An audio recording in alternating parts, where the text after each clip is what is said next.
ಸಮಸ್ತ ಶುದ್ಧ ಬ್ರಹ್ಮ ಸ್ವರೂಪರಲ್ಲಿ ಅನಂತ ಅನಂತ ಪ್ರಣಾಮಗಳು. ಶ್ರೀ ವಿಚಾರ ಸಾಗರ ಸಾಧು ಶ್ರೀ ನಿಶ್ಚಲ್ ದಾಸ್ಜಿಯವರ ಕೃತಿ. ನಿನ್ನೆ ತನಕ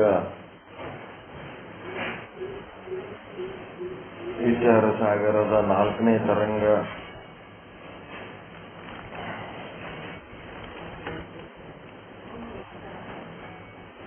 ಉತ್ತಮ ಅಧಿಕಾರಿಯಾದ ತತ್ವದೃಷ್ಟಿಗೆ ಉಪದೇಶ ನಡೆದಿತ್ತು. 131ನೇ ವಿಷಯಾಂಕ ಅಂದರೆ ಅನಿರ್ವಚನೀಯ ಖ್ಯಾತಿಗೆ ಸಂಬಂಧಪಟ್ಟಂತೆ ಆ ಒಂದು ಖ್ಯಾತಿಯ ಎಲ್ಲ ಮಗ್ಗುಲಗಳನ್ನ ತಿಳುವಳಿಕೆಗಾಗಿ ತಿಳಿಯಾಗಿ ತಿಳಿಸಿ ಹೇಳಿದರು. ಮತ್ತೆ 50ನೇ ದೋಹಾದ ತನಕ ನಾವು ಈ ವಿಚಾರ ಸಾಗರದ ವಿಚಾರಗಳನ್ನ ಉಪಕ್ರಮಿಸಿ ಮುಂದೆ ಬಂದೀವಿ. ಮೊದಲು ಹೇಳಿದ ಅಸತ್ಖ್ಯಾತಿ, ಆತ್ಮಖ್ಯಾತಿ, ಅನ್ಯತಾ ಖ್ಯಾತಿ, ಅಖ್ಯಾತಿ ಅವು ಯುಕ್ತಿಹೀನವಾಗಿವೆ ಅಂತಂದ್ರೆ ಈ ಅನಿರ್ವಚನೀಯ ಸಿದ್ಧಾಂತದ ತರ್ಕದ ಮುಂದ ಅವು ನಿಲ್ಲುವಂತ, ಇದರ ಎದುರಿಗೆ ನಿಲ್ಲುವಂತ ಯುಕ್ತಿ ಅಂದ್ರೆ ಪ್ರಯತ್ನ ಮಾಡಲಿಕ್ಕೆ ಸಾಧ್ಯವಿಲ್ಲ. ಆಗ ವಿಷಯನೇ ಅವರು ಹೇಳಿದ್ದಾರೆ ಅಂದ್ರೂ ಕೂಡ ಈ ಅನಿರ್ವಚನೀಯ ಖ್ಯಾತಿಯ ಜೊತೆಗೆ ತರ್ಕ ಮಾಡುವುದಕ್ಕೆ ಯುಕ್ತಿ ಇಲ್ಲ ಅವುಗಳಿಗೆ. ಅನಿರ್ವಚನೀಯ ಖ್ಯಾತಿ ಮಾತ್ರ ಪರಮ ಶ್ರೇಷ್ಠವಾದದ್ದು, ಪರಮ ಸತ್ಯವಾದದ್ದು. ಅನಿರ್ವಚನೀಯದಲ್ಲಿ ಹಗ್ಗದಲ್ಲಿ ತೋರಿದ ಹಾವಿನ ಬಗ್ಗೆ, ದೃಷ್ಟಾಂತದಲ್ಲಿ ಸಿದ್ಧಾಂತ, ವೇದಾಂತ ಸಿದ್ಧಾಂತದಲ್ಲಿ ಈ ಶುದ್ಧ ಬ್ರಹ್ಮದಲ್ಲಿ ತೋರಿದ ಜಗತ್ತಿನ ಬಗ್ಗೆ ನಮ್ಮ ಅಭಿಪ್ರಾಯ ಯಾವ ರೀತಿ ಇದ್ರೆ ನಮಗೆ ಮೋಕ್ಷಕ್ಕೆ ದಾರಿ ಉಂಟಾಗ್ತದ ಅನ್ನೋಂಥ ಮಾತು ಅತ್ಯಂತ ಸ್ಪಷ್ಟವಾಗಿ ಹೇಳಿದ್ದಾರೆ. ಜಗತ್ತು ಸತ್ತು ಅಂದ್ರೆ ಸದ್ವಸ್ತುವಿನ ಲಕ್ಷಣ ಏನು? ಯಾವುದರಿಂದಲೂ ಬಾಧೆಗೊಳ್ಳಬಾರದು. ಅದು 3 ಕಾಲದಲ್ಲಿ ಇರುವಂತಹದ್ದು. ಆದರೆ ಈ ಜಗತ್ತು ಏನಾಗ್ತದ? ಬ್ರಹ್ಮಜ್ಞಾನ ಉಂಟಾದ ಕ್ಷಣನೇ ಜಗತ್ತು ಬಾಧೆಗೊಳ್ತದ, ಇಲ್ಲದಂಗಾಗ್ತದ, ಬ್ರಹ್ಮಸ್ವರೂಪ ಆಗ್ತದ. ಯಾವ ರೀತಿ ಬೆಳಕು ತಂದ ಕೂಡ್ಲೇನೆ ಹಗ್ಗ ಇಲ್ಲದಂಗಾಗಿ ರಜ್ಜು ಏನು ತೋರ್ತದ, ಸತ್ಯ ದರ್ಶನ ಆಗ್ತದ. ಅದೇ ರೀತಿ ಬ್ರಹ್ಮಜ್ಞಾನ ಯಾರಿಗಾಗ್ತದ ಅವ್ರಿಗೆ ಬ್ರಹ್ಮ ದರ್ಶನ ಆಗ್ತದ. ಅಲ್ಲಿ ಜಗತ್ತನ್ನದಿರುವುದಿಲ್ಲ. ಹೀಗಾಗಿ ಈ ಜಗತ್ತನ್ನ ಬಾಧೆಗೊಳಿಸಿ ಬ್ರಹ್ಮ ದರ್ಶನ ಮಾಡಿಕೊಳ್ಳೋದು, ಜಗತ್ತನ್ನ ನಾವು ಸತ್ತೆನ್ನಲಿಕ್ಕೆ ಬಾರುವುದಿಲ್ಲ. ಸತ್ತಂತಂದ್ರೆ ಅದು 3 ಕಾಲದಲ್ಲಿ ಇರುವಂತದ್ದು. 3 ಕಾಲದಲ್ಲಿ ಇರುವಂತದ್ದು ಬ್ರಹ್ಮವಸ್ತು ಒಂದೇ. ಹೀಗಾಗಿ ಇದಕ್ಕೆ ಸತ್ ಅನ್ಲಿಕ್ಕೆ ಬರಂಗಿಲ್ಲ ಅಂತ ಹೇಳಿದ್ರು. ಸತ್ತಿಗೆ ವಿಲಕ್ಷಣವಾಗಿದೆ ಈ ಜಗತ್ತು ಅಂತ. ಬ್ರಹ್ಮ ಒಂದೇ ಸತ್ತಿಗೆ ಸಲ್ಲಕ್ಷಣವಾಗಿದೆ. ಜಗತ್ತು ಮಾಯೆ, ಅವಿದ್ಯೆ, ಬ್ರಹ್ಮಾಂಡ, ಪಿಂಡಾಂಡ, ಸಂಸಾರ, ಕಾಲ, ದೇಶ, ಬ್ರಹ್ಮನನ್ನು ಹೊರತುಪಡಿಸಿ ಏನೇನದವ ಅವೆಲ್ಲನೂ ಏನದವ ಸತ್ತನ್ನಲಿಕ್ಕೆ ಬರಲಾರದಂತ ಸ್ಥಿತಿ ಒಳಗದವ. ಆಯ್ತು, ಸತ್ ಅನ್ಲಿಕ್ಕೆ ಬರಂಗಿಲ್ಲ ಅಂತಂದ್ರೆ ವಿಚಾರ ಮಾಡಿ ನೋಡಲಾಗಿ ಅಲ್ಲಿ ಏನೂ ಇಲ್ಲ.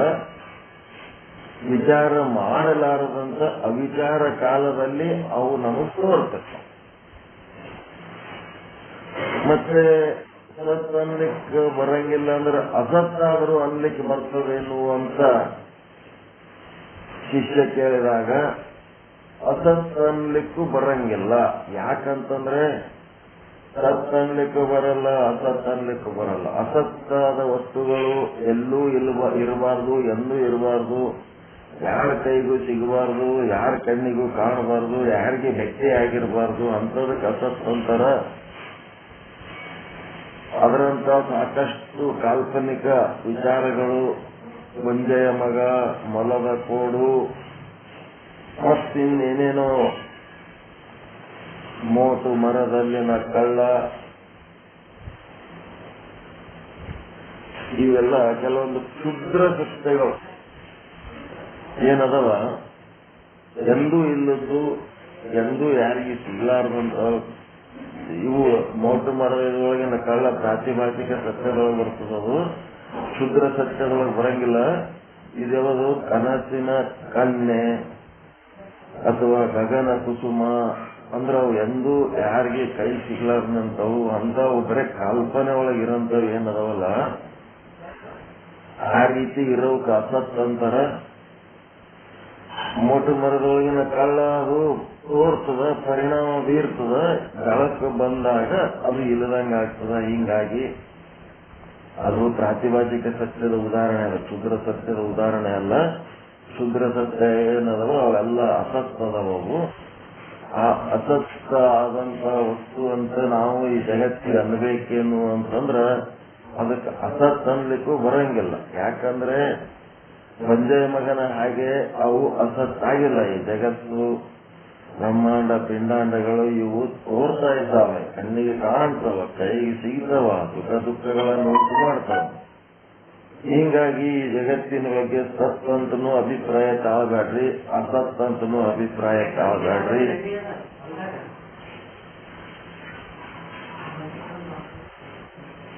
ಎರಡಕ್ಕೂ ವಿಲಕ್ಷಣ, ಸದಸದ್ ವಿಲಕ್ಷಣ. ಎರಡೂ ಕೂಡಿ ಜನವೇನು, ಸತ್ ಪ್ಲಸ್ ಅಸತ್ ಅಂತಂದ್ರ ಇಲ್ಲ. ಸತ್ ಇದ್ರ ಅಸತ್ ಇರಂಗಿಲ್ಲ, ಅಸತ್ ಇದ್ರ ಸತ್ ಇರಂಗಿಲ್ಲ. ಅದರ ಸಲುವಾಗಿ ಸದಸದ್ ವಿಲಕ್ಷಣವಾದಂತ ಜಗತ್ತು ಅನ್ಬೇಕಿದೆ. ಬ್ರಹ್ಮಾಂಡಕ್ಕೂ ಸದಸದ್ ವಿಲಕ್ಷಣ, ಪಿಂಡಾಂಡಕ್ಕೂ ಸದಸದ್ ವಿಲಕ್ಷಣ. ಮತ್ತೆ ಕಾಲ, ದೇಶ, ಮತ್ತಿನ್ನೇನೇನದವ ಅವೆಲ್ಲ ಸದಸದ್ ವಿಲಕ್ಷಣ ಅದಾವ. ಬ್ರಹ್ಮ ಒಂದೇ ಸತ್ತಿಗೆ ಸಲ್ಲಕ್ಷಣ, ಉಳಿದೆಲ್ಲ ಸತ್ಯಗೂ ವಿಲಕ್ಷಣ, ಅಸತ್ಯಗೂ ವಿಲಕ್ಷಣ. ಈ ರೀತಿ ಇರಂತ ವಸ್ತುವಿಗೆ ಏನಂತಾರ, ಅನಿರ್ವಚನೀಯ ಅಂತಾರ. ಇಲ್ಲ ಅಂತೂ ಅಲ್ಲಗಳಿಲಿಕ್ಕೆ ಬರಲ್ಲ, ಆದ ಅಂತ ಅದನ್ನ ನಂಬಲಿಕ್ಕೂ ಆಗಲ್ಲ. ಯಾರು ಇಲ್ಲ ಅಂತ ಅಲ್ಲಗಳದು ಈ ಜಗತ್ತನ್ನ ತ್ಯಾಗ ಮಾಡಿ ಸನ್ಯಾಸಿಗಳಾಗ್ಯಾರ, ಅವ್ರಿಗೂ ಇದು ಮೋಕ್ಷ ಆಗಿಲ್ಲ. ಮತ್ತ ಇದು ಆದಂತ ಹೇಳಿಕೆ ಯಾರಾದ್ರ ಬೆನ್ನ ಹಚ್ಚಿ ಹೋಗಿ ಸಾಕಷ್ಟು ಸಂಗ್ರಹ ಮಾಡ್ಯಾರ ಈ ಲೌಕಿಕ ಭೋಗ ವಸ್ತುಗಳನ್ನ, ಅವರಿಗೂ ಮೋಕ್ಷ ಆಗಿಲ್ಲ. ಸತ್ ಅಂದವರಿಗೆ ವಶ ಆಗಿಲ್ಲ, ಅಸತ್ ಅಂದವರಿಗೆ ವಶ ಆಗಿಲ್ಲ. ಈ ಜಗತ್ತೇನಾಗ್ಯದ ಸದಸತ್ ವಿಲಕ್ಷಣವಾಗ್ಯದ ಅಂತ ಯಾರು ತಿಳಿತಾರ, ಇದು ತಿಳಿಬೇಕಾದ ವಿಷಯ ಅದ, ಇದು ತಿಳ್ಕೋಬೇಕಾದ ವಿಷಯ ಅದ. ಈ ತಿಳ್ಕೋಬೇಕಾದ ವಿಷಯ ಯಾರು ತಿಳಿತಾರ, ಯಾರು ವಿಚಾರ ಮಾಡ್ತಾರ, ಅವರಿಗೆ ಮೋಕ್ಷ ಆಗ್ತದ. ಅಂತವ್ರಿಗೆ ಮಾತ್ರ ಇದು ಮೋಕ್ಷ ಆಗ್ತದ. ಇದು ಅಂತವ್ರಿಗೆ ಇಂಥವ್ರಿಗೆ ಇದು ಅರ್ಥ ಆಗಂಗಿಲ್ಲ. ಸತ್ ಅಲ್ಲ ಅಂದ್ರೆ ಅಸತ್ ಅನ್ನೋದು ಗೊತ್ತದ, ಅಸತ್ ಅಲ್ಲ ಅಂದ್ರೆ ಸತ್ ಅನ್ನೋದು ಗೊತ್ತದ. ಎಲ್ಲಾ ಜಗತ್ತಿನ ಜನರಿಗೆ ಸತ್ಯ ಇಲ್ಲ ಅಂತಂದ್ರ ಸುಳ್ಳು ಅಂತಾರ, ಸುಳ್ಳು ಇಲ್ಲ ಅಂದ್ರೆ ಸತ್ಯ ಅಂತಾರ. ಇವೆರಡೇ ಗೊತ್ತದ. ಇವೆರಡನ್ನು ಮೀರಿದಂತ ಒಂದು ಸ್ಥಿತಿ, ಎರಡನ್ನೂ ಮೀರಿದ ಸ್ಥಿತಿ. ಒಂದಕ್ಕೆ ಜ್ಞಾನಿ ಅಂತೀರಿ, ಇನ್ನೊಂದಕ್ಕೆ ಜ್ಞಾನಿ ಅಲ್ಲ ಅಂತಂದ್ರೆ ಏನಂತೀರಿ? ಜ್ಞಾನಿ ಅಲ್ಲ ಅಂದ್ರೆ ಅಜ್ಞಾನಿ ಅಂದ್ಬಿಡ್ತೇನೆ, ಅಜ್ಞಾನಿ ಅಲ್ಲ ರೀ ಅಂದ್ರೆ ಜ್ಞಾನಿ ಅಂದ್ಬಿಡ್ತೇನೆ. ಜ್ಞಾನ ಅಜ್ಞಾನ ಎರಡಕ್ಕೂ ವಿಲಕ್ಷಣವಾದಂತ ಸ್ಥಿತಿ, ಹೌದಲ್ಲ? ಅದಕ್ಕೇನಂತಾರ ಸದಸದ್ವಿಲಕ್ಷಣ. ಸದಸದ್ವಿಲಕ್ಷಣ ಅನಿರ್ವಚನೀಯ. ಇದು ಎಲ್ಲರಿಗೂ ತಿಳಿಯಂಗಿಲ್ಲ. ಸದ್ಗುರುವಿನ ಬಳಿ ಅನುವಿನಿಂದ ಕುಳಿತು ಯಾರು ಶ್ರವಣ ಮಾಡ್ತಾರ ಅಂತವ್ರಿಗೆ ಮಾತ್ರ ಈ ವಾಕ್ಯದ ಅರ್ಥ ಆಗ್ತದ. ಯಾವಾಗ ಅಲ್ಲಿ ಬೆಳಗ್ಗೆಯಿಂದ ಸಂಜೆ ತನಕ ಈ ಲೌಕಿಕ ವ್ಯವಹಾರಗಳ ಕಾಲದಲ್ಲಿ ಏನಾಗ್ತಿರ್ತದ, ಸದಸದ್ವಿಲಕ್ಷಣವಾದಂತಹದ್ದು ಇದು. ಇದ್ರದ್ದು ಹಣವಾರ ಹಿಂಗೆ, ಇದು ಹಿಂಗೇ ಇರ್ತದ ಅಂತ ಹಿಂಗ ಅಂದ್ರಿ ಅಂತಂದ್ರೆ ಅಲ್ಲೇನಾಗ್ಬೇಕು, ಆ ಜಗತ್ತಿನಿಂದ ಉಂಟಾಗುವ ನಿತ್ಯವಾದ ಅನಿರ್ವಚನೀಯವಾದ ಜಗತ್ತಿನಿಂದ ಉಂಟಾಗುವ ಸುಖ ದುಃಖಗಳು ನಿಮಗ ನಿತ್ಯ ಅನಿಸ್ಬೇಕು, ಅನಿರ್ವಚನೀಯ ಅನಿಸ್ಬೇಕು. ಆ ರೀತಿ ಅನಿಸಿದಾಗ ನಿಮಗೇನಾಗಬೇಕು, ಯುಕ್ತಿಯಿಂದ ಪ್ರಯತ್ನದಿಂದ ನೀವೇನ್ ಮಾಡಬೇಕು, ಈ ಲೌಕಿಕ ವ್ಯವಹಾರಗಳ ಕಾಲದಲ್ಲಿ ನಿಮಗೆ ಉಂಟಾಗುವ ಅನಿರ್ವಚನೀಯ ಸುಖ ದುಃಖಗಳನ್ನ ನೀವು ಯುಕ್ತಿಯಿಂದ ಪ್ರಯತ್ನದಿಂದ ಅವುಗಳನ್ನ ನೀವು ಇದು ಅನಿರ್ವಚನೀಯ ಅಂತ ಅಂದ್ರ ನಿಮಗೇನಾಗಬೇಕು, ಅವಾಗ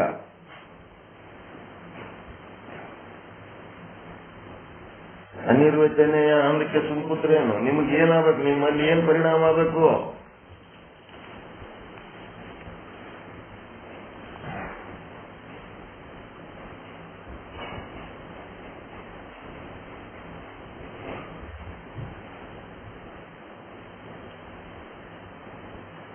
ಏನ್ ಪರಿಣಾಮ ಆಗ್ಬೇಕ್ರಿ,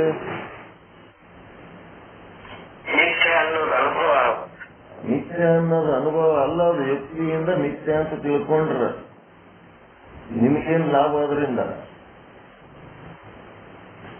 ಪರಮಾನಂದ ಉಂಟಾಗ್ಬೇಕು.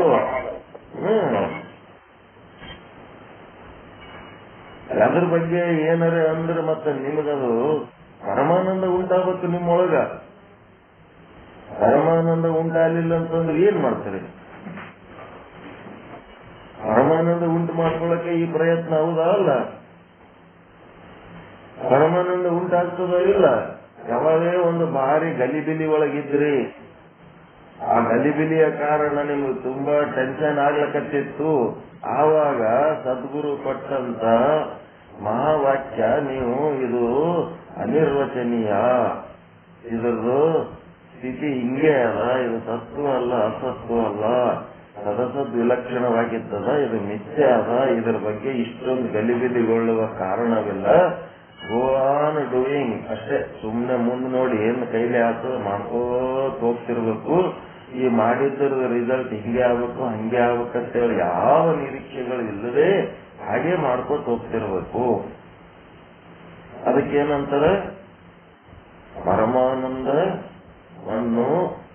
ಪ್ರಾಪ್ತಿ ಮಾಡಿಕೊಳ್ಳುವುದಕ್ಕ ಒಂದು ದಾರಿ ಉಂಟಾಯ್ತು. ದಾರಿ ಆಯ್ತಾ ಇಲ್ಲ? ಮೋಕ್ಷ ಅಂದ್ರ ನೀವು ಗಲಿಬಿಲಿಗೊಂಡು ಬಂಧನದೊಳಗಿರುತ್ತೀರಿ. ಬಂಧನಕ್ಕೊಳಗಾಗಿ ಗಲಿಬಿಲಿಗೊಳ್ಳುವಾಗ ಈ ಗುರುವಿನ ವಾಕ್ಯ, ಈ ವೇದಾಂತ ವಾಕ್ಯ, ಈ ಶಾಸ್ತ್ರದ ವಾಕ್ಯ ನಿಮಗ ಅಲ್ಲಿ ಮುಕ್ತಿ ಕೊಡ್ತದ ಇಲ್ಲ? ಆ ಒಂದು ಟೆನ್ಷನ್ಲಿಂದ ಪರಮಾನಂದ ಉಂಟಾಗ್ತದ ಇಲ್ಲ? ಬ್ರಹ್ಮದರ್ಶನ ಎಲ್ಲೆಲ್ಲಿ ಪರಮಾನಂದ ಉಂಟಾಗ್ತದ ಅಲ್ಲೆಲ್ಲ ನಿಮ್ಮ ಬ್ರಹ್ಮಾನುಭವನೇ. ಅದು ಆನಂದ ಉಂಟಾಗಿದ್ದೆಲ್ಲ ಬ್ರಹ್ಮಾನುಭವನೇ.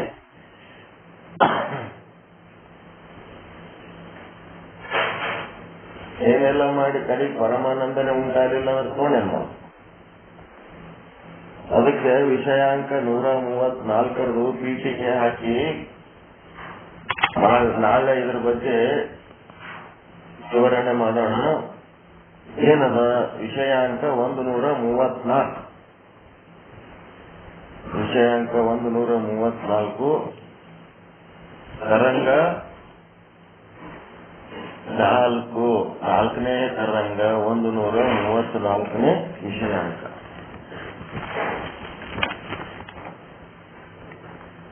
ಏನಂತದ? ಹೋದ್ರಿ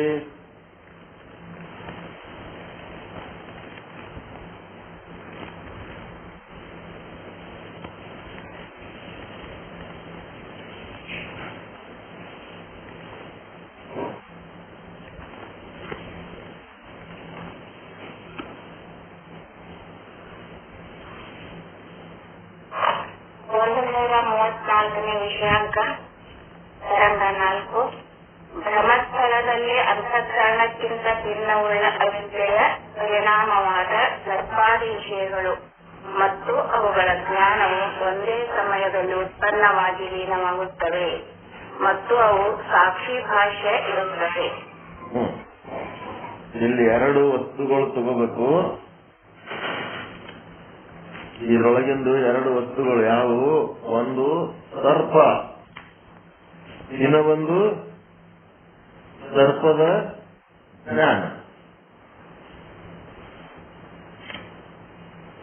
ಅವಿದ್ಯೆಯ ಪರಿಣಾಮವಾದ ಸರ್ಪ ಮತ್ತು ಸರ್ಪದ ಜ್ಞಾನ. ಅದರದ ಲಕ್ಷಣ ಹೆಂಗ್ ಹೇಳ್ತಾರ ಅಂತಂದ್ರ, ಯಾವಾಗ ಸರ್ಪ ಉಂಟಾಗ್ತದ ಅದೇ ಸಮಯದಲ್ಲಿ ಸರ್ಪದ ಜ್ಞಾನ ಉಂಟಾಗ್ತದೆ. ಉಂಟಾಗಿ ಮತ್ತೇನಾಗ್ತದ? ಬೆಳಕು ಬಂತು ಅಂತಂದ್ರೆ ಸರ್ಪ ಮತ್ತು ಸರ್ಪದ ಜ್ಞಾನ ಏಕಕಾಲದಲ್ಲಿ ಮತ್ತೆ ಲೀನ ಆಗ್ತದೆ, ಇಲ್ಲದಂಗ ಆಗ್ತದೆ ಅನ್ನಂತ ಮಾತು ಹೇಳ್ತಾರೆ. ಇದು ಸಾಕ್ಷಿ ಭಾಷ್ಯವಿರುತ್ತದೆ.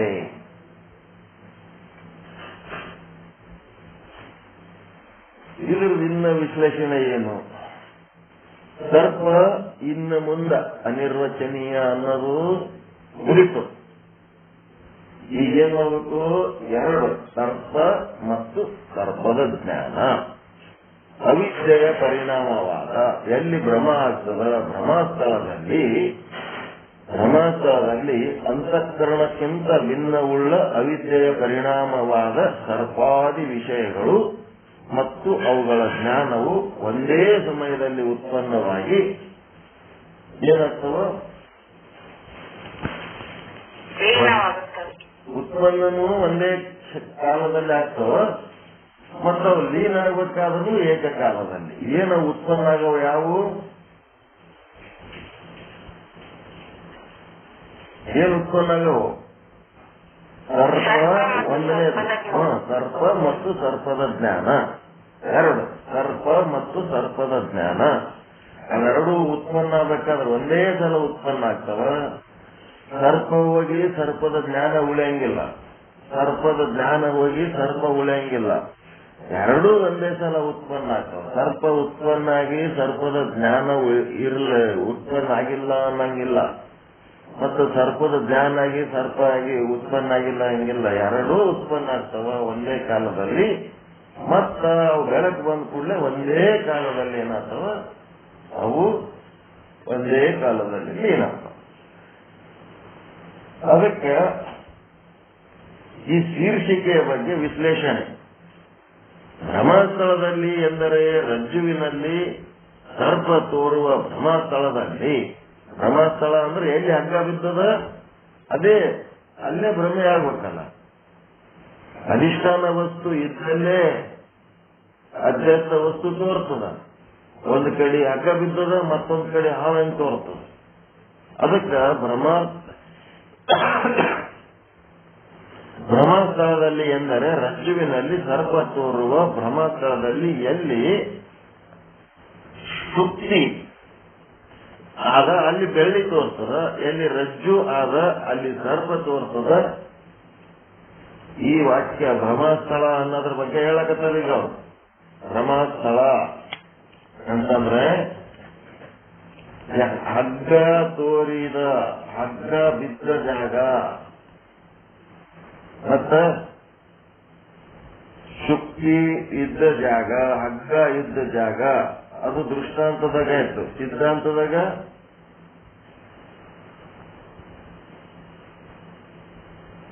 ದೃಷ್ಟಾಂತದಾಗ ಹಗ್ಗ ಶುಕ್ತಿಗಳು ಇದ್ದ ಜಾಗ. ಮತ್ತೆ ಸಿದ್ಧಾಂತದಾಗ ಯಾವುದು? ಬ್ರಹ್ಮ ಇದ್ದ ಜಾಗ. ಬ್ರಹ್ಮ ಎಲ್ಲೆಲ್ಲಿ ಅದನ ಬ್ರಹ್ಮ ಇದ್ದ ಜಾಗ ಇದು. ಈ ಜಾಗದ ಏನಯ್ಯದ ಬ್ರಹ್ಮದ ಬಗ್ಗೆ ಅಜ್ಞಾನ ಇರುವ ಕಾರಣ ಅಲ್ಲಿ ಜಗತ್ತು ತೋರ್ತದ. ಹಗ್ಗದ ಬಗ್ಗೆ ಅಜ್ಞಾನ ಇದ್ದ ಕಾರಣ ಹಾವು ತೋರ್ತದ. ಸೃಷ್ಟಿಯ ಬಗ್ಗೆ ಅಜ್ಞಾನ ಇದ್ದ ಕಾರಣ ಏನ್ ಕಾಣ್ತದ? ಬೆಳ್ಳಿ ತೋರ್ತದ.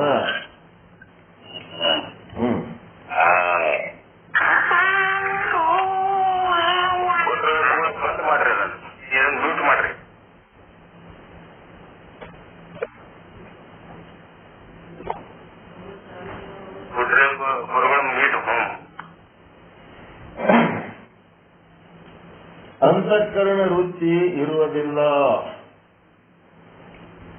ಅಂತಃಕರಣ ವೃತ್ತಿ ಇರುವುದಿಲ್ಲ, ಅಲ್ಲಿ ಅವಿದ್ಯಾ ವೃತ್ತಿ ಇರುತ್ತದೆ. ಈಗೇನ್ ಮಾಡಿದ್ರು? ಇಲ್ಲಿ ತನಕ ಅಂತಃಕರಣ ವೃತ್ತಿ ಇರುತ್ತಿತ್ತು. ಆದರೆ ಈಗೇನ್ ಮಾಡಿದ್ರು? ಒಂದ್ ಹೆಜ್ಜೆ ಮುಂದೋದ್ರು. ಮುಂದೋಗಿ ಅಂತಃಕರಣ ವೃತ್ತಿ ಇರುವುದಿಲ್ಲ, ಅವಿದ್ಯಾ ವೃತ್ತಿ ಇರುತ್ತದೆ. ವೃತ್ತಿ ಇಲ್ಲದೆ ಜ್ಞಾನದ ವ್ಯವಹಾರ ಆಗುವುದಿಲ್ಲ. ನಿಮ್ಮ ಅಂತಃಕರಣ ಅಂತ ಒಳಗೇನದಲ್ಲ ಅದರೊಳಗಿಂದು ಅವಿದ್ಯಾ ವೃತ್ತಿ ಇರುತ್ತದ. ವೃತ್ತಿ ಇಲ್ಲದೆ ಜ್ಞಾನದ ವ್ಯವಹಾರ ಆಗುವುದಿಲ್ಲ. ಅಂತಃಕರಣ ವೃತ್ತಿ ಇವು ಬೇಕಾಗುತ್ತದೆ. ವಿದ್ಯುತ್ತಿನಿಂದ ಕತ್ತಲೆ ಹೋಗುವುದಿಲ್ಲ. ಬಲ್ಬಿನ ಮೂಲಕವಾಗಿ ವಿದ್ಯುತ್ ಹರಿದರೆ ಕತ್ತಲೆ ನಾಶವಾಗುತ್ತದೆ.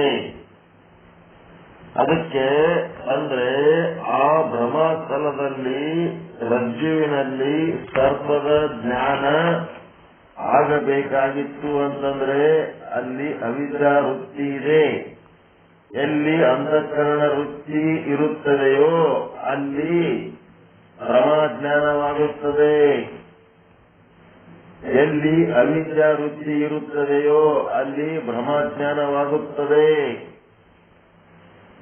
ಭ್ರಮಜ್ಞಾನ ಅಂತಂದ್ರೇನು? ಭ್ರಮಜ್ಞಾನ ಅಂದ್ರೇನು? ಅಂತಃಕರಣ ವೃತ್ತಿ ಮತ್ತ ಅವಿದ್ಯಾ ವೃತ್ತಿ ಅಂತ ಎರಡು ಮಾಡಿದ್ರು.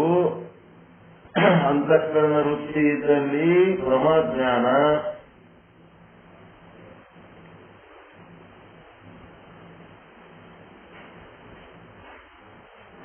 ಭ್ರಮಜ್ಞಾನ ಯಾವುದು? ಹಗ್ಗ ಇದ್ದದ್ದು ಭ್ರಮಜ್ಞಾನ.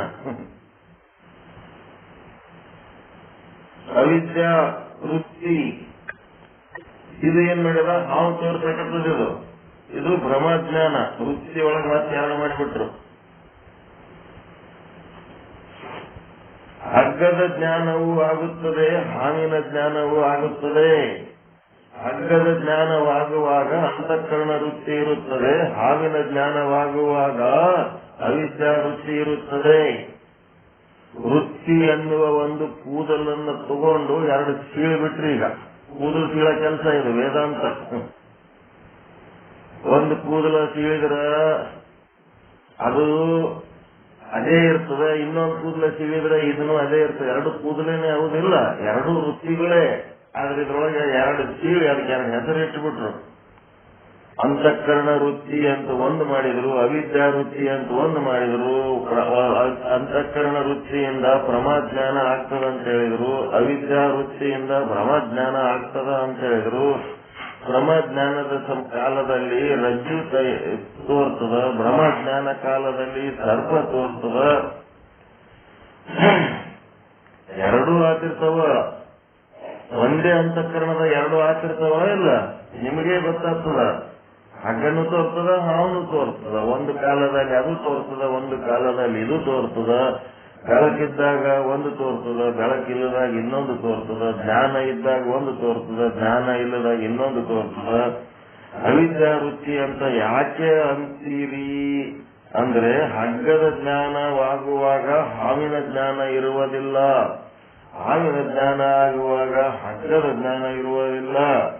ಆದ್ದರಿಂದ ಬ್ರಹ್ಮಸ್ಥಳದಲ್ಲಿ ಅಂತಃಕರಣಕ್ಕಿಂತಲೂ ಭಿನ್ನವಾದ ಅವಿದ್ಯೆಯ ಪರಿಣಾಮ ಸರ್ಪಾದಿ ವಿಷಯಗಳು. ಈ ಪರಿಣಾಮ ಅಂತಂದ್ರೆ ಪರಿಣಾಮದ ಫಾರ್ಮುಲಾ ಏನದ?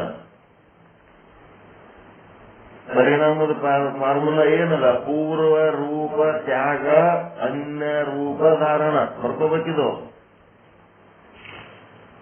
ಪೂರ್ವ ರೂಪ ತ್ಯಾಗ ಅನ್ಯ ರೂಪ ಧಾರಣ.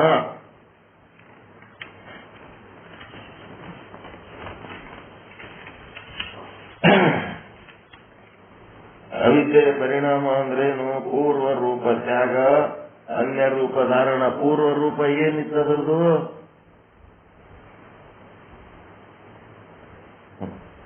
ಪೂರ್ವ ರೂಪ ಹಾಕಿತ್ರಿ, ಪರಿಣಾಮ ಹಾವಾಗ್ಬಿಡ್ತು.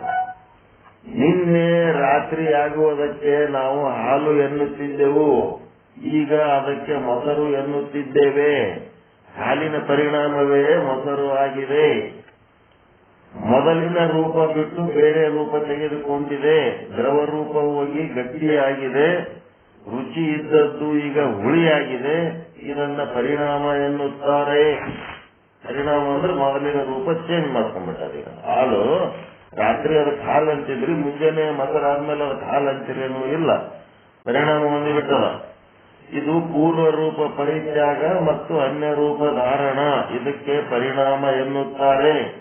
ಅವಿದ್ಯೆ ಏನ್ ಮಾಡ್ತಿರ್ತದ? ತನ್ನ ಪೂರ್ವ ರೂಪ ತ್ಯಾಗ ಮಾಡ್ತದ. ಅವಿದ್ಯೆ ಏನಾಗ್ಯದ? ಅವಿದ್ಯೆಯಾಗಿ ಉಳಿದಿಲ್ಲ. ಹಾಲಿನ ಆಕಾರವಾಗಿ ಪರಿಣಾಮವಾಯಿತು. ಅದು ಹಾವಿನ ಆಕಾರ ಆಗಿ ಪರಿಣಾಮ ಆಗಿಬಿಡ್ತು. ಮೊಸರು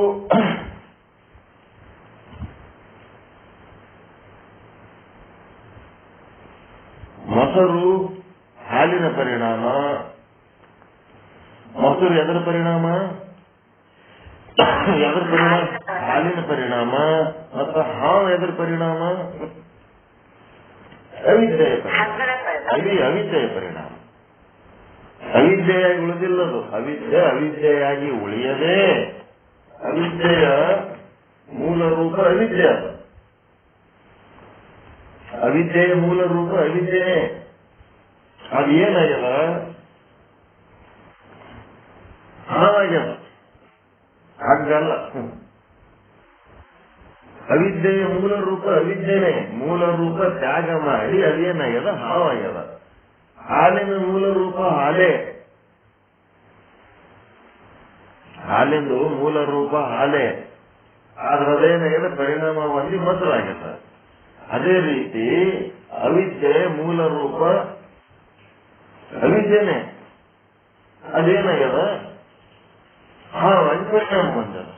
ಯಾವುದರ ಅಂದರೆ ಅವಿದ್ಯೆ ಅಂದರೆ ಅಜ್ಞಾನ, ಅಂದರೆ ಹಗ್ಗದ ಅವಿದ್ಯೆ. ಎದರ ಅವಿದ್ಯೆ ಅಂದ್ರೆ ಹಗ್ಗದ ಅವಿದ್ಯೆ. ಅವಿದ್ಯೆ ಅಂದ್ರೆ ಅಜ್ಞಾನ. ಇಲ್ಲಿ ಹಗ್ಗವೇ ಹಾವಾಗಿಲ್ಲ, ಹಗ್ಗದ ಅಜ್ಞಾನವೇ ಹಾವಾಗಿದೆ.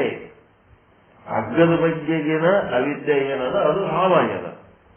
ಹಗ್ಗನೇ ಹಾವಾಗಿಲ್ಲ. ಎಲ್ಲರ ಹಗ್ಗ ಹಾವಾಗ್ಯದೇನ್ರಿ? ಅವಿದ್ಯೆ ಹಾವಾಗ್ಯದೋ ಹಗ್ಗ ಹಾವಾಗ್ಯದೋ? ಹಗ್ಗ ಆಗಿ ಮೂರು ಕಾಲದಲ್ಲಿ ಹಗ್ಗ ಆಗ್ಯದ.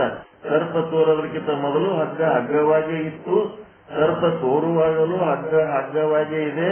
ಸರ್ಪ ಹೋದ ಮೇಲೂ ಮತ್ತೆ ಹಗ್ಗವಾಗೇ ಇರ್ತದೆ. ಸರ್ಪ ಲೀನವಾದ ಮೇಲೂ ಅದ್ರೊಳಗೆ ಏನು ವ್ಯತ್ಯಾಸ ಇಲ್ಲ. ಏನು ವ್ಯತ್ಯಾಸ ಇರ್ಲಾರ್ದಂತದಕ್ಕೆ ಏನಂತಾರ? ವಿವರ್ತ, ರಜ್ಜುವಿನ ವಿವರ್ತ.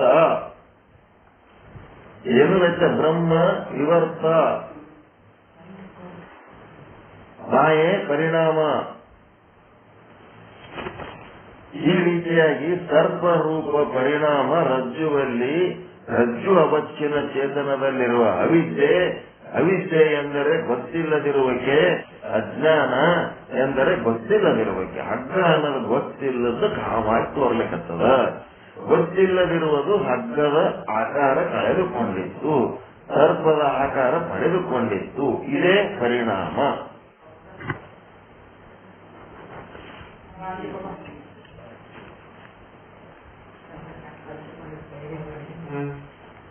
ಹಾಲು ತನ್ನ ಹಾಲಿನ ರೂಪ ಕಳೆದುಕೊಂಡು ಮೊಸರು ಆದಂತೆ ಹಗ್ಗದ ಅಜ್ಞಾನವು ತನ್ನ ಹಗ್ಗದ ರೂಪ ಕಳೆದುಕೊಂಡು ಹಾಲಿನ ರೂಪ ಪಡೆದುಕೊಂಡಿತ್ತು.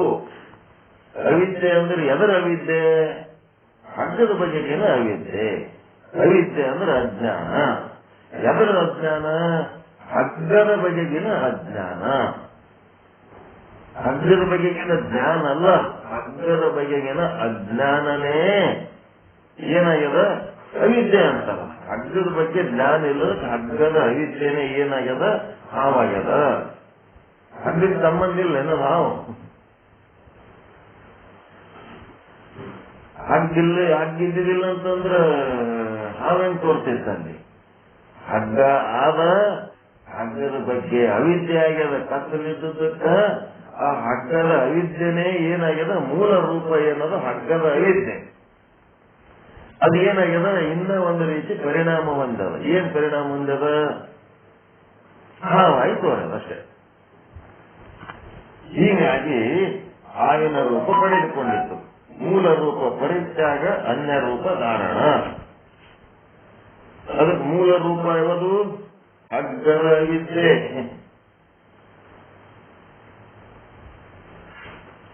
ಅನ್ಯ ರೂಪ ಧಾರಣ ಅಂತಂದ್ರೆ ಸರ್ಪದ ರೂಪ.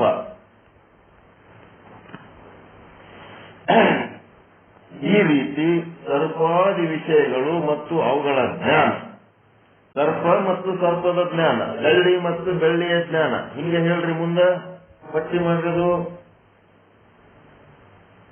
ಸರ್ಪ ಮತ್ತು ಸರ್ಪದ ಜ್ಞಾನ, ಬೆಳ್ಳಿ ಮತ್ತು ಬೆಳ್ಳಿಯ ಜ್ಞಾನ,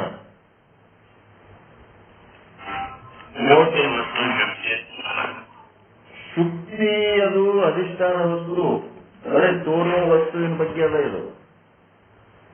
ಹಾವಿಂದೊಂದೇ.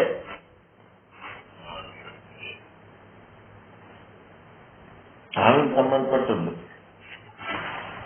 ಬೆಳ್ಳಿಯ ಜ್ಞಾನ ಎದರಿಂದ ಆಗ್ಯದಂದ್ರ ಶುಕ್ತಿಯ ಅಜ್ಞಾನದಿಂದ ಆಗ್ಯದ. ಹಿಂಗಿದು ಹಗ್ಗದ ಸರ್ಪದ ಜ್ಞಾನ ಎದರಿಂದ ಆಗ್ಯದ ಅಂತಂದ್ರ ರಜ್ಜುವಿನ ಅಜ್ಞಾನದಿಂದ ಆಗ್ಯದ. ರಜ್ಜುವಿನ ಬಗೆಗಿನ ಅವಿದ್ಯೆಯೇ ಸರ್ಪದ ಜ್ಞಾನ ಆಗ್ಯದ. ಸೂಕ್ಷ್ಮದ ವಿಷಯ. Very good. ಇಲ್ಲಿ ಕಳ್ಳ ಮತ್ತು ಕಳ್ಳನ ಜ್ಞಾನ. ಮೋಟು ಮರದಲ್ಲಿನ ಕಳ್ಳ ಮತ್ತು ಕಳ್ಳನೊಳಗೆ ಅದು ಕಳ್ಳನ ಜ್ಞಾನ. ಹಿಂಗ ಏನ್ ದೃಷ್ಟಾಂತಗಳು ಬರ್ತಾವ ಈ ರೀತಿ ತಗೋಬೇಕು. ಆ ವಸ್ತು ಅಧ್ಯಾತ್ಮ ವಸ್ತು ಮತ್ತು ಆ ವಸ್ತುವಿನ ಜ್ಞಾನ ಇವೆರಡು ಏನಾಗ್ತಾವಪ್ಪ ಅಂತಂದ್ರೆ ಅವ್ರು ಹೇಳೋದು ಏನದ ಇವತ್ತ, ಇವೆರಡು ಒಂದೇ ಸಮಯದಲ್ಲಿ ಉತ್ಪತ್ತಿ ಆಗ್ತವ. ಹೊರಗೆ ಸರ್ಪವಿದೆ, ಒಳಗೆ ಸರ್ಪದ ಜ್ಞಾನವಿದೆ. ಸರ್ಪ ಎಲ್ಲಿ ತೋರ್ಲಿಕ್ಕತ್ತದ? ರಜ್ಜು ದೇಶದಲ್ಲಿ ನಿಮಗೆ ಕಾಣ್ಲಿಕ್ಕತ್ತದ. ಅದರ ಜ್ಞಾನ ಎಲ್ಲದ? ನಿಮ್ಮ ಒಳಗದ.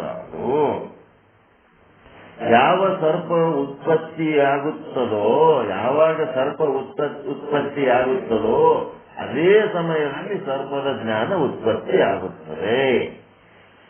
ಸರ್ಪದ ಜ್ಞಾನ ಯಾವಾಗ ಉತ್ಪತ್ತಿಯಾಗ್ತದಂತಂದ್ರ ಯಾವಾಗ ರಜ್ಜುವಿನ ಅಜ್ಞಾನ ಉತ್ಪತ್ತಿಯಾಗಿರ್ತದ ಅದೇ ಕ್ಷಣ ಅದು ಸರ್ಪದ ಜ್ಞಾನ ಉತ್ಪತ್ತಿಯಾಗಿರ್ತದ. ಮತ್ತು ರಜ್ಜುವಿನ ಯಥಾರ್ಥ ಜ್ಞಾನದಿಂದ ಎರಡೂ ಸರ್ಪ ಮತ್ತು ಸರ್ಪದ ಜ್ಞಾನ ಏಕಕಾಲದಲ್ಲಿ ಲೀನವಾಗುತ್ತವೆ ಅಂದ್ರೆ ಬಾಧಗೊಳ್ಳುತ್ತವೆ, ಇಲ್ಲದಂಗೆ ಆಗ್ತವೆ. ಲೀನ ಆಗದಂದ್ರೆ ಈಗ ಹಾಲಿನಾಗ ಸಕ್ರೆ ಹಾಕಿರ್ತೀರಿ, ತಿರುಗಿಸ್ಬಿಡ್ತೀರಿ, ಸಕ್ರೆ ಏನಾಯ್ತು? ಹಾಲಿನಾಗ ಏನಾಗಿ ಹೋಗ್ಬಿಡ್ತು, ಇಲ್ಲದಂಗೆ ಆಯ್ತು ಅಷ್ಟೇ.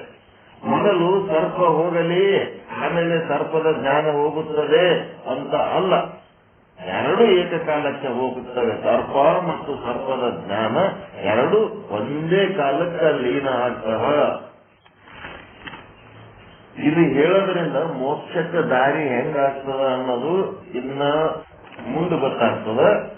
ಇದು ಹೇಳೋದ್ರಿಂದ ಮುಂದೆ ಏನು ಉಪಯೋಗ ಅದ, ಹೆಂಗ ಇದಕ್ಕೆ ಮೋಕ್ಷಕ್ಕೆ ದಾರಿ ಆಗ್ತದ ಅನ್ನೋದ್ರ ಬಗ್ಗೆ. ಜ್ಞೇಯ ಅಂದ್ರೆ ಸರ್ಪ, ಜ್ಞಾನ ಅಂದ್ರೆ ಸರ್ಪದ ಜ್ಞಾನ. ಜ್ಞೇಯ ವಸ್ತು ನಿಮಗೆ ಏನ್ ತಿಳುವಳಿಕೆ, ಎದ್ರ ಬಗ್ಗೆ ತಿಳುವಳಿಕೆ ಬರ್ಲಿಕ್ಕತ್ತದ? ಜ್ಞೇಯ ವಸ್ತು ಅಂದ್ರೆ ಸರ್ಪ. ಮತ್ತು ಜ್ಞಾನ ಅಂದ್ರೆ ಸರ್ಪದ ಜ್ಞಾನ ಎರಡೂ ಸಮಕಾಲದಲ್ಲಿ ಉತ್ಪತ್ತಿಯಾಗುತ್ತವೆ. ಇದು ನಿಯಮ. ಇವೆಲ್ಲ ಸಾಕ್ಷಿ ಭಾಷೆ ಇದ್ದಾವೆ. ಸಾಕ್ಷಿ ಭಾಷೆ ಅಂತ ಹೇಳಕತ್ತೀರಿ, ಮೊದಲು ಯಾವಾಗ ಹೇಳಿರಿ, ಅದೇನೋ ನೆನಪು ಹೋಗ್ಯದ ಅಂತಂದ್ರೆ ಇಲ್ಲಿ ಮತ್ತವ್ರು ಹೇಳ್ತಾರೆ. ಸಾಕ್ಷಿ ಭಾಷೆ ಎಂದರೆ ಅವಿದ್ಯಾ ವೃತ್ತಿಯ ದ್ವಾರ ಯಾವುದನ್ನ ಸಾಕ್ಷಿಯು ಭಾಷಿಸುತ್ತದೆಯೋ ಅಂದರೆ ಪ್ರಕಾಶ ಮಾಡುತ್ತದೆಯೋ ಅದಕ್ಕೆ ಸಾಕ್ಷಿ ಭಾಷೆ ಎಂದು ಹೇಳುತ್ತೇವೆ. ಅವಿದ್ಯಾ ವೃತ್ತಿಯ ದ್ವಾರ ಯಾವುದು ಏನ್ ಮಾಡ್ತದೆ? ಅವಿದ್ಯಾ ವೃತ್ತಿಯ ದ್ವಾರ ಯಾವುದನ್ನ ಸಾಕ್ಷಿಯು ಭಾಷಿಸುತ್ತದೆ. ಅವಿದ್ಯಾ ವೃತ್ತಿಯ ದ್ವಾರ ಇದು ಅವಿದ್ಯಾ ವೃತ್ತಿಯಿಂದ ನಾವು ನಿರ್ಧಾರ ಮಾಡಿ ಇದು ಹಿಂಗದ ಅಂತೇನು ಸಾಕ್ಷಿ ಭಾಷಿಸುತ್ತದೆಯೋ ಅದಕ್ಕೆ ಸಾಕ್ಷಿ ಭಾಷೆ ಎನ್ನುತ್ತಾರೆ.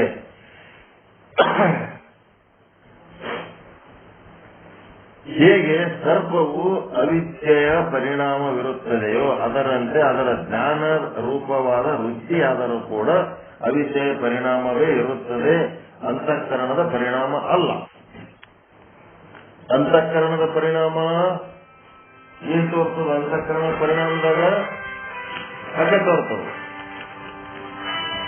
ಬ್ರಹ್ಮಜ್ಞಾನ.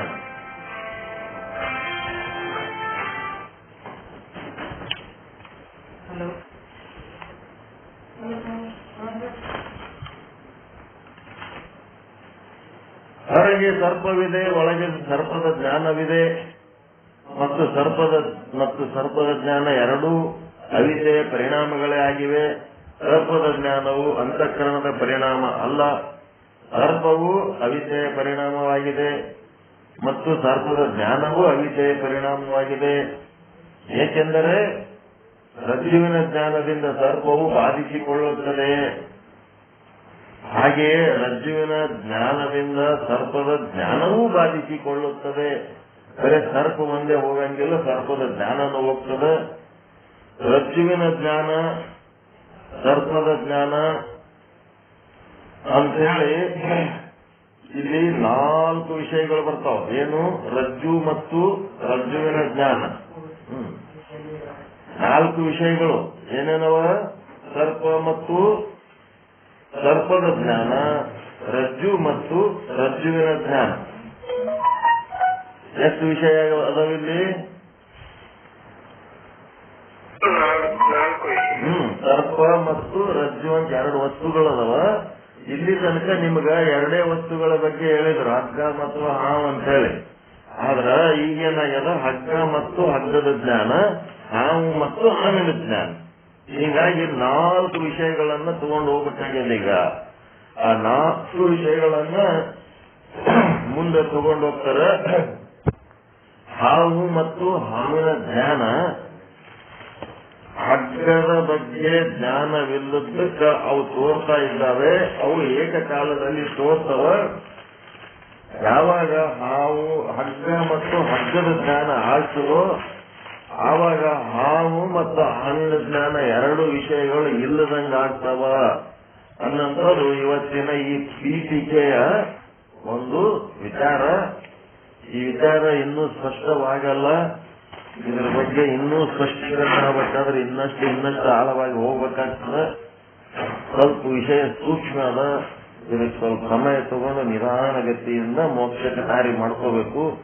ಇದರ ಉದ್ದೇಶ ಏನು, ಇದು ಹೇಳೋದರಿಂದ ಲಾಭ ಏನು, ಇದರೊಳಗೆ ನಾವು ಮಾಡಬೇಕಾದ ಪ್ರಯತ್ನ ಏನು, ಇದೆಲ್ಲ ಕುರಿತು ನಾಳೆ ಚಿಂತನೆ ಮಾಡೋಣ ಅಂತ ಹೇಳುವ ಮೂಲಕ ಇವತ್ತಿನ ವಿಚಾರಗಳನ್ನ ತಮ್ಮೆಲ್ಲರ ಪಾದಗಳಿಗೆ ಅರ್ಪಿಸಿದ್ದೇವೆ. ಎಲ್ಲರಿಗೂ ಒಳಿತಾಗಲಿ, ಎಲ್ಲರಿಗೂ ಶುಭವಾಗಲಿ. ಓಂ ಶಾಂತಿ ಶಾಂತಿ ಶಾಂತಿ. ಎಲ್ಲರಿಗೂ ಶರಣಾರ್ಥಿ. ಜೈ ಶುದ್ಧ ಬ್ರಹ್ಮ, ಜೈ ಜೈ ಶುದ್ಧ ಬ್ರಹ್ಮ. ಅಹಂ ಬ್ರಹ್ಮಾಸ್ಮಿ, ಸರ್ವಂ ಬ್ರಹ್ಮಾಸ್ಥಿತಃ. ಎಲ್ಲರಿಗೂ ಒಳ್ಳೆಯದಾಗಲಿ.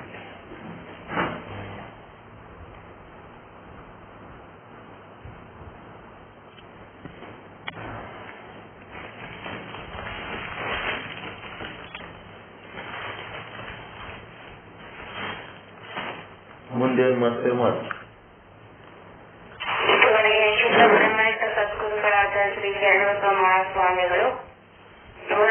4ನೇ ವಿಷಯಾಂಕವನ್ನ ನಮಗೆಲ್ಲರೂ ತಿಳಿಸಿಕೊಡುತ್ತಾ, ಬ್ರಹ್ಮದ ಅಜ್ಞಾನದಿಂದ ಜಗತ್ತು ತೋರ್ತತಿ, ಅದಕ್ಕೆ ದೃಷ್ಟಾಂತದೊಳಗ ಹಗ್ಗದ ಅಜ್ಞಾನದಿಂದ ಹಾವು ತೋರ್ತತಿ, ಅಂತಃಕರಣ ವೃತ್ತಿಯಲ್ಲಿ ಪ್ರಮಾಜ್ಞಾನ ಆಗ್ತತಿ, ಪ್ರಮಾಜ್ಞಾನದ ಹಗ್ಗ ಅದು ಬ್ರಹ್ಮ, ಅವಿದ್ಯಾ ವೃತ್ತಿಯಲ್ಲಿ ಬ್ರಹ್ಮಾಜ್ಞಾನ ಆಗತಿ, ಅದು ಹಾವು ಮತ್ತ ದೃಷ್ಟಾಂತದಲ್ಲಿ ಜಗತ್ತು. ಹಗ್ಗದ ಜ್ಞಾನವಾದಾಗ ಹಾವಿರುವುದಿಲ್ಲ, ಹಾವಿನ ಜ್ಞಾನವಾದಾಗ ಹಗ್ಗಿರುವುದಿಲ್ಲ. ಇದು ಪೂರ್ವರೂಪ ಪರಿಚ್ಛೇದ, ಅನ್ಯರೂಪ ಧಾರಣ, ಇದಕ್ಕೆ ಪರಿಣಾಮ ಅಂತಾರ. ಹಗ್ಗದ ಜ್ಞಾನ ಅಂತಂದ್ರೆ ಹಾವಾಗಿ, ಹಗ್ಗವೇ ಅವಿದ್ಯೆಯ ಅಜ್ಞಾನವೇ ಹಾವಾಗೈತಿ, ಹಗ್ಗನ ಹಾವಾಗಿಲ್ಲ. ಸರ್ಪ ಮತ್ತು ಸರ್ಪದ ಜ್ಞಾನ ಏಕಾಗ್ರದಲ್ಲಿ ಲೀನಾಗ್ತತಿ ಮತ್ತು ಉತ್ಪನ್ನನಾಗ್ತತಿ. ಅವಿದ್ಯಾವೃತ್ತಿಯಿಂದ ಯಾವುದನ್ನ ವಾದಿಸ್ತೇವೆ ಅದನ್ನ ಸಾಕ್ಷಿ ಭಾಷೆ ಅಂತಾರ. ಇಷ್ಟೆಲ್ಲ ವಿಷಯಗಳನ್ನ ನಮಗ ತಿಳಿಸಿಕೊಟ್ರು. ಅವರಿಗೆ ಅನಂತ ಧನ್ಯವಾದಗಳು. ಇನ್ನು ಮುಂದೆ ಶುದ್ಧ ಬ್ರಹ್ಮನಿಷ್ಠ ಸದ್ಗುರುಗಳಾದ ಶ್ರೀ ಗಂಗಾಧರ ಜಾಲಿಮಂಚಿ ಗುರುಗಳಿಂದ ಪ್ರಾಸ್ತಾವಿಕ ನುಡಿಗಳನ್ನ ಎಲ್ಲರೂ ಆಲಿಸೋಣ.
ಕಾಲದಲ್ಲಿ ಲೀಲೆ ಸ್ಥೂಲ ಮತ್ತು ಸೂಕ್ಷ್ಮಗಳ ಲೀಲೆ ನಡೀತದ.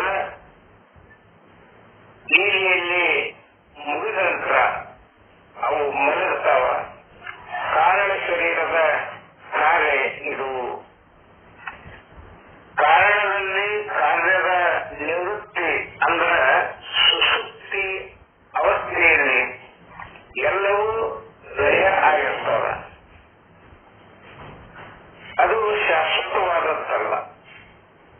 ಈ ನಿದ್ರಾವಸ್ಥೆಯಲ್ಲಿ ನಿವೃತ್ತಿ ಹ್ಯಾಂಗ ಅಂದ್ರೆ ಜಾಗ್ರ ಸ್ವಪ್ನಗಳ ಭೋಗ ಮುಗಿದಿದ್ದರಿಂದ ನಿದ್ರಾವಸ್ಥೆಗೆ ಹೋಗ್ತದ. ಕಾರಣದಲ್ಲಿ ಕಾರ್ಯದ ಲಯರೂಪ ನಿವೃತ್ತಿ ತಾತ್ಕಾಲಿಕ, ಅದು ಬ್ರಹ್ಮದ ಸುಖರೂಪ ಅಲ್ಲ ಅಂತ ಹೇಳ. ಇನ್ನ ಜ್ಞಾನ ಜ್ಞೇಯ ಜ್ಞಾತೃ ಅಂತಕ್ಕಂಥದ್ದನ್ನ ತಿಳ್ಕೊಳ್ಬೇಕು. ಜ್ಞಾನ ಸುಖ ದುಃಖಗಳು ನಿತ್ಯ ಅನಿರ್ವಚನೀಯ ಐತಿ. ಜ್ಞೇಯ ಜಗತ್ತು ಅನಿರ್ವಚನೀಯ. ಜ್ಞಾತೃ ಅನುಭವಿಸುವವ ಚಿರಾಭಾಸ, ಅವನು ನಿತ್ಯ ಅನಿರ್ವಚನೀಯ ಅಲ್ಲ. ನಾವು ತಿಥಿ ಆರಾಧನೆ ಜಾತ್ರೆ ಉತ್ಸವ ಮಾಡುವುದಿಲ್ಲ ಮಿಥ್ಯ ಅದ. ಯಾವುದು ಮಿಥ್ಯ ಅದ ಅದನ್ನೇ ಮಾಡ್ಕೊಂತ ಕುಂತ್ರ ಮೋಕ್ಷ ಆಗುವುದಿಲ್ಲ. ಆಚರಣೆಗಳಿಂದ ಮೋಕ್ಷ ಆಗುವುದಿಲ್ಲ. ಯಾವನಲ್ಲಿ ಸರ್ವ ಪ್ರಪಂಚದ ನಿವೃತ್ತಿ ಆಗ್ತದ ಅದುವೇ ಮೋಕ್ಷ ಅಂತ ಹೇಳ್ತಾರೆ. ಅದಕ್ಕೆ ಸರ್ವ ಪ್ರಪಂಚದ ನಿವೃತ್ತಿ ಮಾಡಿಕೊಳ್ಬೇಕು. ಅನಿರ್ವಚನೀಯ ಒಂದು ಕಾಲದಲ್ಲಿ ಎರಡು ಅನುಭವಿಸಬೇಕು, ಅನುಭವಿಯಾಗಬೇಕು. ನಿತ್ಯ ಅಂತ ನಿರ್ಧಾರ ಆಗಬೇಕು. ಆಗಿ ಅನುಭವಿಸಿದಾಗ ಬ್ರಹ್ಮ ಆಗಲಿಕ್ಕೆ ಸಾಧ್ಯದ. ಪುಸ್ತಕದಿಂದ ಮೋಕ್ಷ ಆಗುವುದಿಲ್ಲ, ಮಸ್ತಕದಿಂದ ಆಗಬೇಕು. ಖ್ಯಾತಿಗಳಿಂದ ಮಿಥ್ಯ ಆಗುವುದಿಲ್ಲ. ಜ್ಞಾನ ಜ್ಞೇಯ ಜ್ಞಾತೃಗಳನ್ನ ಮಿಥ್ಯ ಮಾಡಿಕೊಳ್ಳಬೇಕಾಗ್ಯದ. ಮೋಕ್ಷದ ಲಕ್ಷಣ ಇದು. ಮಿಥ್ಯ ಇದು ಮಿಥ್ಯ ಅಸ್ತಿತ್ವ ಅಂದ್ರ ಅದು ಜ್ಞಾನದ ಸದೃಢ ಲಕ್ಷಣ. ಬ್ರಹ್ಮಜ್ಞಾನದ ಲಕ್ಷಣ ಸತ್ಯ ಅನಿಸ್ತಿದ್ರ ಅದನ್ನ ಬಾಯಿಗೆ ಹೇಳುವುದು ಬೇಕಾಗಿಲ್ಲ. ಇದೆಲ್ಲ ಹೃದಯದಿಂದ ಹೃದಯಕ್ಕೆ ತಲುಪಬೇಕಾಗ್ಯದ. ಯಾವನಲ್ಲಿ ಸರ್ವ ಪ್ರಪಂಚದ ನಿವೃತ್ತಿ ಆಗಿದೆಯೋ ಅದುವೇ ಬ್ರಹ್ಮಜ್ಞಾನ ಅಂತ ಚನ್ನಬಸವಣ್ಣನವರು ಹೇಳ್ತಾರೆ. ಇನ್ನ ಎರಡನೇ ಲಕ್ಷಣ, ಯಾವನಲ್ಲಿ ಕೇವಲ ನಿಶ್ಚಿಂತನಾಗಿರುವನೋ ಅವನೇ ಬ್ರಹ್ಮಜ್ಞಾನಿ. ಜ್ಞಾನ ಜ್ಞೇಯ ಜ್ಞಾತೃ ಮಿಥ್ಯ ಅಂತ ತಿಳ್ಕೊಳ್ಳುವುದೇ ಸರ್ವ ಪ್ರಪಂಚ ನಿವೃತ್ತಿ. ಕೇವಲ ನಿಶ್ಚಿಂತೆ ಅಂತ ನಾಲ್ಕು ಖ್ಯಾತಿಗಳು ಹೇಳಿದ್ದಲ್ಲ.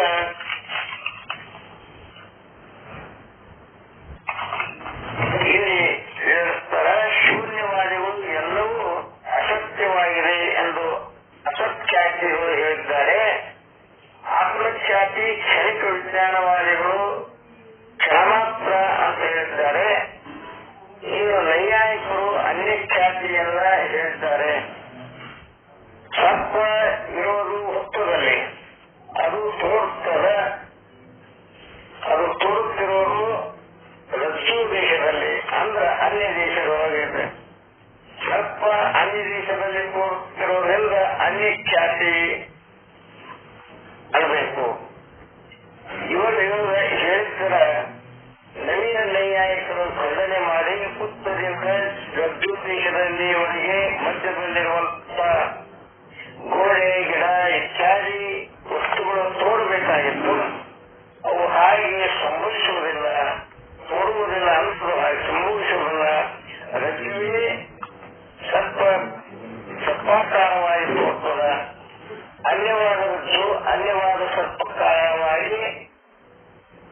ಮಾಡಬೇಕಾಗಿತ್ತು, ಅವು ಕೂಡ ಅಸತ್ ಆಗಿವೆ ಅಂತ ಅಸತ್ಖ್ಯಾತಿಯ ಅಸತ್ತನ್ನ ಖಂಡನೆ ಮಾಡಿತು. ಇನ್ನು ಕ್ಷಣಿಕವಾದ ಬುದ್ಧಿ, ಕ್ಷಣಿಕವಾದಂತ ಸರ್ಪಾಕಾರ ಕ್ಷಣಿಕವಾಗಿ ತೋರಿದ್ರೆ ರಜ್ಜು ಎಷ್ಟು ಕಾಲ ಇರ್ತದೆ ಅಷ್ಟು ಕಾಲ ತೋರ್ತದ, ಹಾಗೆಯೇ ಸಾಧ್ಯವೆಂದು ಅಸಂಗತ ಎಂದು ಖಂಡಿಸುತ್ತ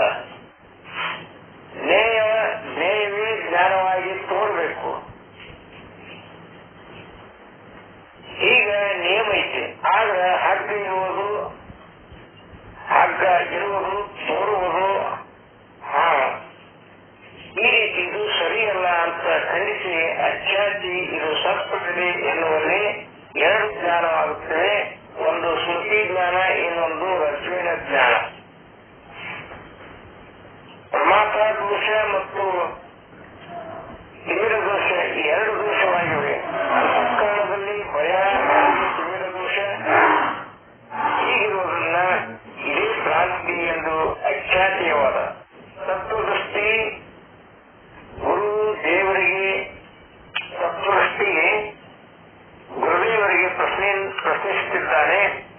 ನಾನು ಈ 4 ರೀತಿಯ ಖ್ಯಾತಿಗಳಲ್ಲಿ ಯಾವುದನ್ನ ಪಾಲಿಸಲಿ ಹೇಳಿ ಗುರುಗಳೇ ಅಂತ.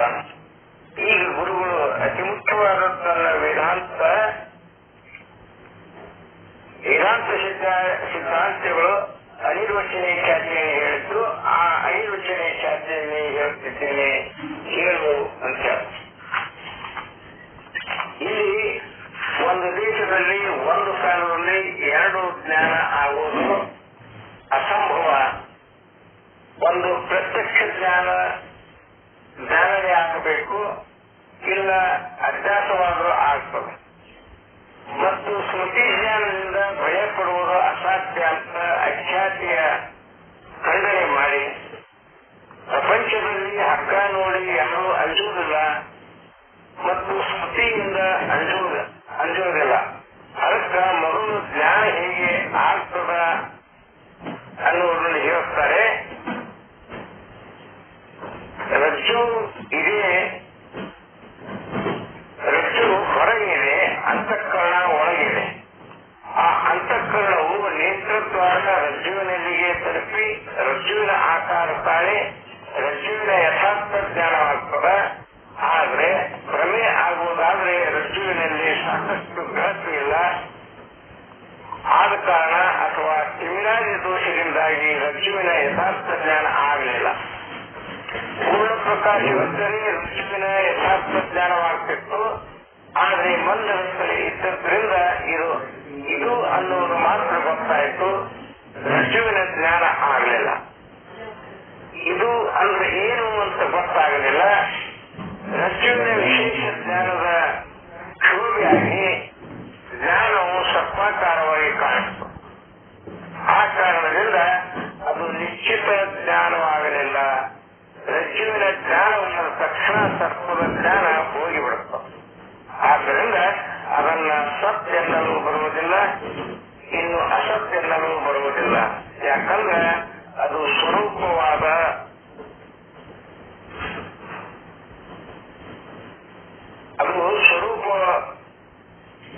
ಆಗಿದ್ದಾನೆ ಮತ್ತು ತನ್ನ ಪರಿಣಾಮವನ್ನು ಬೀರುತ್ತದೆ.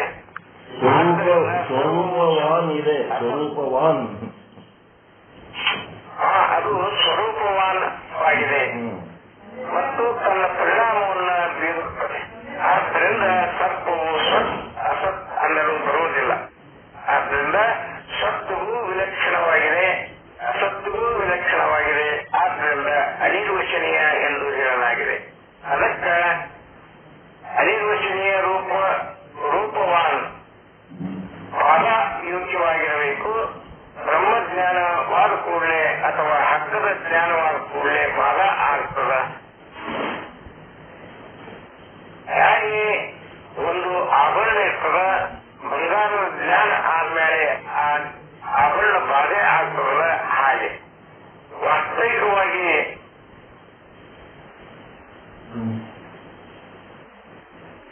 ಈ ರೀತಿ ಬಾಧ ಆಗ್ತದ ಅಂತ ಎಂದು ಅರಿತು ಅಖ್ಯಾತಿಯ ವಿಷಯದ ಪ್ರಾಸ್ತಾವಿಕನೊಳಗೆ ವಿರಾಮವನ್ನು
ಆಚಾರ್ಯ ಮಂತ್ರಿ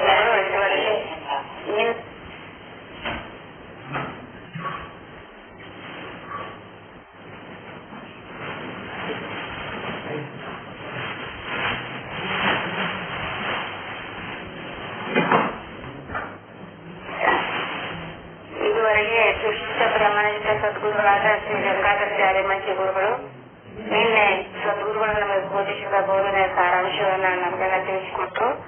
ಅವರಿಗೆ ಅನಂತ ಧನ್ಯವಾದಗಳು. ಇನ್ನು ಮುಂದೆ ದೋಹಾ ಗಾಯನವನ್ನ ಯಾರಾದರೂ ನಡೆಸಿಕೊಡ್ಬೇಕಾಗಿ ಕೇಳ್ಕೊಳ್ತೇನೆ.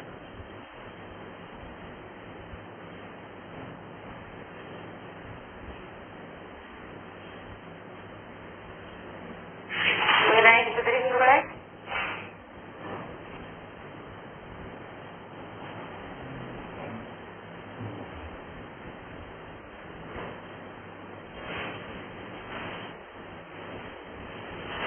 ಗೌರಮ್ಮರೇ,